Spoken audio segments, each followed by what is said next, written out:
Kim Chiu, nagbigay ng ebidensya sa kanyang Instagram photo dump.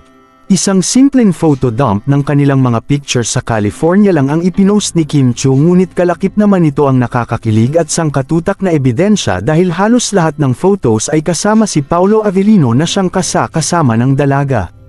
Todo kilig naman ang netizens nang malaman at ma-confirm na si Kim Chiu nga talaga ang kasama ng aktor nang ipasyal nito ang anak na si Aki Avellino.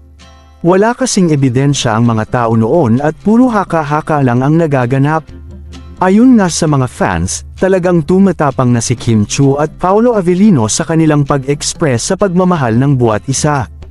Marami ding solo pic si Paolo Avellino sa Instagram ng aktres na siya namang tunay na nagpapayapa sa puso ng solid Kim Pao fans. Grabe nga ang pag-flex ni Kimi sa partner at nakakatuwang makitang enjoy lang sila sa bawat travel nila.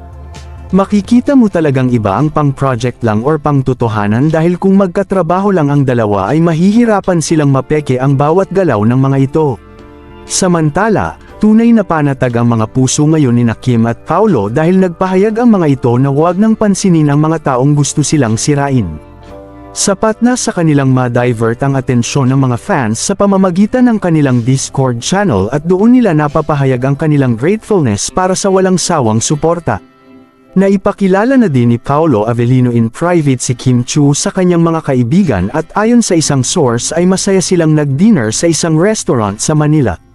Kakaiba daw ang aura ni Kim Chiu sa lahat ng naging ka-partner ni Paolo Avellino, paano ba naman kasi ay marunong ito makisama.